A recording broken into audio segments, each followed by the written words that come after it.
This is the third part of Wings of Fire, an autobiography of A.P.J Abdul Kalam, former President of India. Let's watch the autobiography.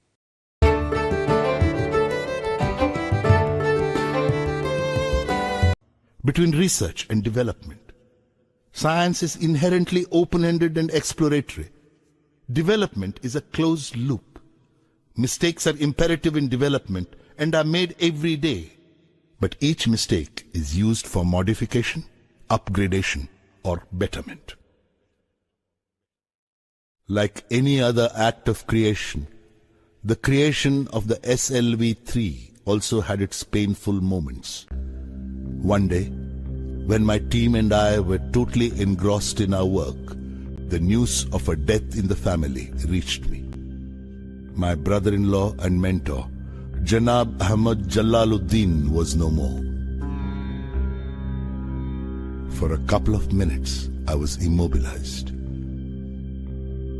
When I could focus on my surroundings once more, I realized that with Jalaluddin, a part of me had passed away. Traveling overnight in a combination of district buses, I reached Rameshwaram only the next day. I had no words for Zohra or for my niece Mehboob, both of whom were crying uncontrollably. I had no tears to shed. For many days back in Tumba, I felt a sense of futility I had never known before about everything I was doing. I had long talks with Professor Dhawan. He told me that my progress on the SLV project would bring me solace. The confusion would first lessen and would later pass away altogether. In 1976, my father, Jainul Abdin, who had lived on Rameshwaram Island for 102 years, passed away, leaving behind 15 grandchildren and 1 great-grandson. In worldly terms, it was the death of just another old man. No public mourning was organized. No flags were lowered to half-mast.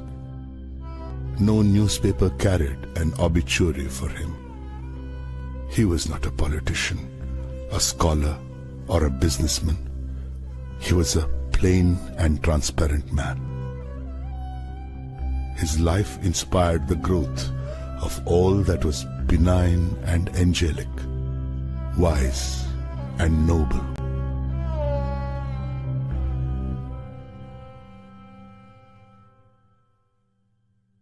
I sat for a long time with my mother, but could not speak. She blessed me in a choked voice when I took leave of her to return to Tumba.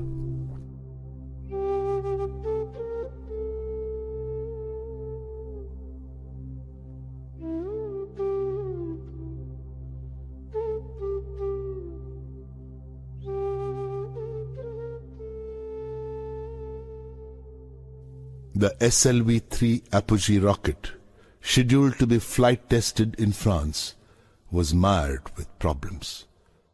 I had to rush to France to sort them out. Before I could depart, I was informed that my mother had passed away. With 3 deaths in the family, I needed total commitment to my work in order to keep performing. The desire to work at optimum capacity leaves hardly any room for anything else. With this total commitment and single-mindedness, the SLV-3 dream was finally realized in the middle of 1979. We had scheduled the first experimental flight trial of SLV-3 for the 10th of August 1979. The 23-meter-long 4-stage SLV rocket, weighing 17 tons, took off elegantly at 7:58 hours.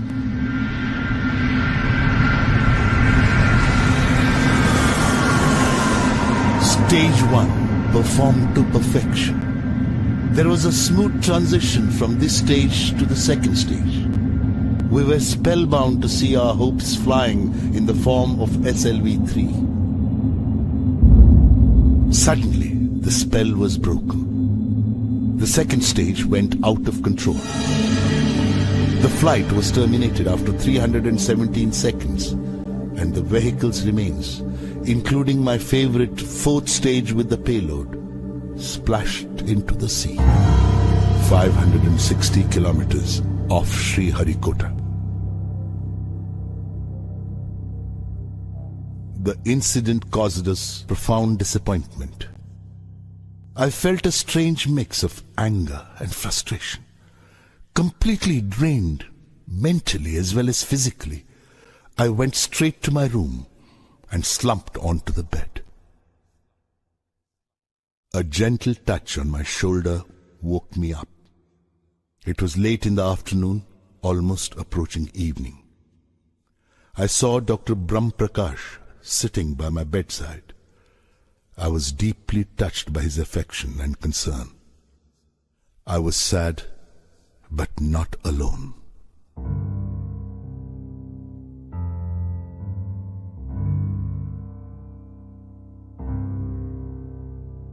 A post-flight review established that the mishap occurred because of the failure of the second stage control system.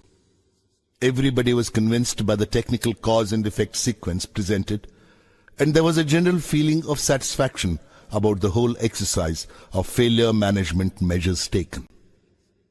I was still unconvinced, though, and felt restless.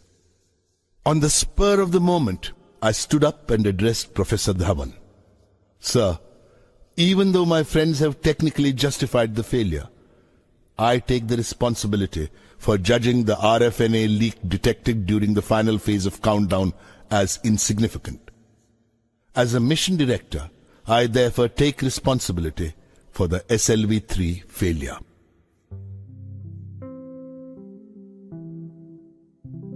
The pursuit of science is a combination of great elation and great despair. I went over many such episodes in my mind.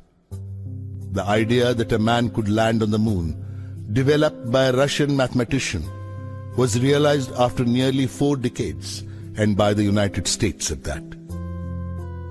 Professor Chandrasekhar had to wait nearly 50 years before receiving the Nobel Prize for his discovery of the Chandrasekhar limit, a discovery made while he was a graduate student at Cambridge in the 1930s. How many failures must Von Braun have gone through before his Saturn launch vehicle put man on the moon? To live only for some unknown future is superficial. It's like climbing a mountain to reach the peak without experiencing its sides. The sides of the mountain sustain life, not the peak.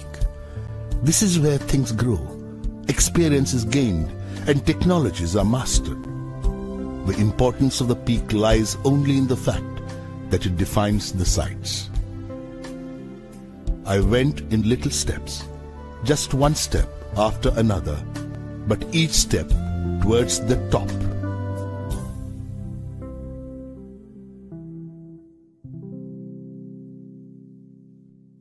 On the 17th of July 1980, 30 hours before the launch of the second SLV-3, the newspapers were filled with all kinds of predictions.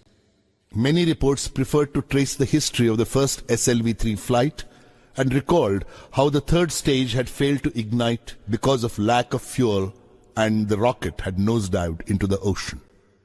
Some were a general prognosis of all that ailed our country and related it to the SLV-3. I knew that the next day's launch was going to decide the future of the Indian space program. In fact, to put it simply, the eyes of the whole nation were on us. In the early hours of the next day, the 18th of July 1980, at 8:03 hours to be precise, India's first satellite launch vehicle, SLV-3, lifted off. I saw the computer displaying data about stage 4 giving the required velocity to the Rohini satellite to enter its orbit. Within the next 2 minutes, Rohini was set into motion in a low Earth orbit. I spoke in the midst of screeching decibels the most important words I have ever uttered in my life. Mission Director calling all stations. Stand by for an important announcement. All stages perform to mission requirements. The 4th stage apogee motor has given the required velocity to put Rohini satellite into orbit. There were happy cries everywhere. When I came out of the blockhouse, I was lifted onto the shoulders of my jubilant colleagues and carried in a procession. The whole nation was excited. India had made its entry into the small group of nations which possessed satellite launch capability. It was both the culmination of a national dream and the beginning of a very important phase in our nation's history. Prime Minister Indira Gandhi cabled her congratulations. But the most important reaction was that of the Indian scientific community. Everybody was proud of this 100% indigenous effort. I experienced mixed feelings. I was happy to achieve the success which had been evading me for the past 2 decades, but I was sad because the people who had inspired me were no longer there to share my joy. My father, my brother-in-law Jalaluddin, and Professor Sarabhai. The credit for the successful SLV-3 flight goes first to the giants of the Indian space program, Professor Sarabhai in particular, who had preceded this effort. Next, to the hundreds of VSSC personnel who had through sheer willpower proved the mettle of our countrymen, and also, not least, to Professor Dhawan and Dr. Brahmprakash, who had led the project. Within a month of the SLV-3 success, I received a call from Professor Dhawan in Delhi, asking me to join him the next morning to meet the Prime Minister, Mrs. Indira Gandhi. I had a small problem. It had to do with my clothes. I was dressed casually, as is my wont, and wearing slippers, not by any standards of etiquette, suitable attire in which to meet the Prime Minister. When I told Professor Dhawan about this problem, he told me not to worry about my dress. "You are beautifully clothed in your success," he quipped. Professor Dhawan and I arrived at the Parliament House Annex the next morning. There were about 30 members of the Lok Sabha and Rajya Sabha in the room. Professor M.G.K. Menon and Dr. Nag Chowdhury were also present. Srimati Gandhi spoke to the members about the success of the SLV-3 and lauded our achievement. In January 1981, the renowned nuclear scientist, Professor Raja Ramanna, invited me for a private meeting. The Devil missile program had been shelved in spite of tremendous achievements made by Narayanan and his team at the Defense Research and Development Laboratory, DRDL. The entire program of military rockets was reeling under a persistent apathy. Professor Ramanna asked me if I would like to join DRDL and shoulder the responsibility of shaping their guided missile development program. I felt honored by the esteem in which Professor Ramanna held me. Republic Day 1981 brought with it a pleasant surprise: the conferment of the Padma Bhushan Award on me. I filled my room with the music of Bismillah Khan's Shehnai. The music took me to another time, another place. I visited Rameshwaram and hugged my mother. My father ran his caring fingers through my hair. My mentor, Jalaluddin, announced the news to the crowd gathered on Mosque Street. My sister, Sora, prepared special sweets for me. Pakshi Lakshmana Shastri put a tilak on my forehead. Father Solomon blessed me holding the Holy Cross. I saw Professor Sarabhai smiling with a sense of achievement. The sapling which he had planted 20 years ago had finally grown into a tree whose fruits were being appreciated by the people of India.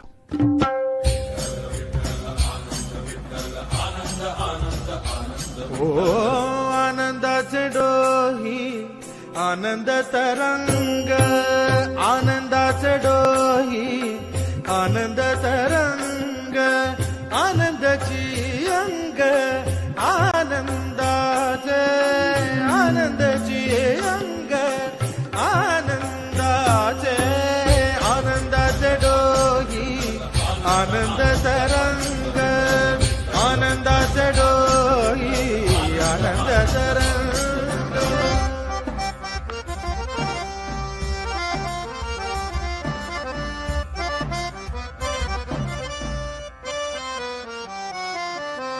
गर्भाचे आवडी मातेचा डोहळा तेथीचा जीवळा तेथे बिंबे गर्भाचे आवडी मातेचा डोहळा तेथीचा जीवळा तेथे बिंबे तुका म्हणे तैसा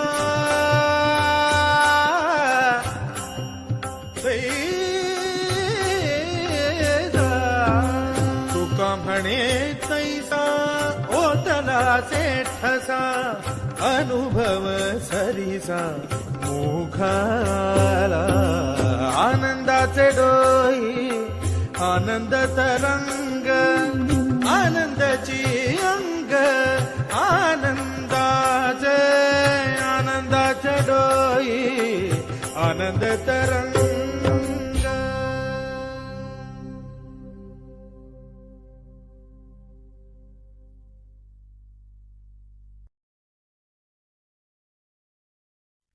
I joined DRDL on the 1st of June 1982. To the horror of many old-timers, I started inviting people from the Indian Institute of Science, Indian Institutes of Technology, Council for Scientific and Industrial Research, Tata Institute of Fundamental Research, and many other educational institutions where related experts could be found. I felt that the stuffy work centers of DRDL needed a breath of fresh air. I made a presentation in the South Block. Although some questioned our ambitious proposal, everyone was excited about the idea of India having her own missile systems. When the Defense Minister, R. Venkatraman, suggested that we launch an integrated guided missile program instead of making missiles in phases, we could not believe our ears. The proposal of the missile development project had been turned overnight into the blueprint of an integrated program with far-reaching consequences. When I presented the government-sanctioned letter before the Missile Technology Committee at DRDL, they were enthused with fire and action. The proposed projects were christened in accordance with the spirit of India's self-reliance. Thus, the surface-to-surface weapon system became Prithvi, the earth. The tactical core vehicle was called Trishul, the trident of Lord Shiva. The surface-to-air defense system was named Akash, the sky, and the anti-tank missile project Nag, Cobra. I gave the name Agni, fire, to my long-cherished dream of REX. Thank you for listening and help us to subscribe this channel. Please like, share and comments in this video for inspiring us. Thank you.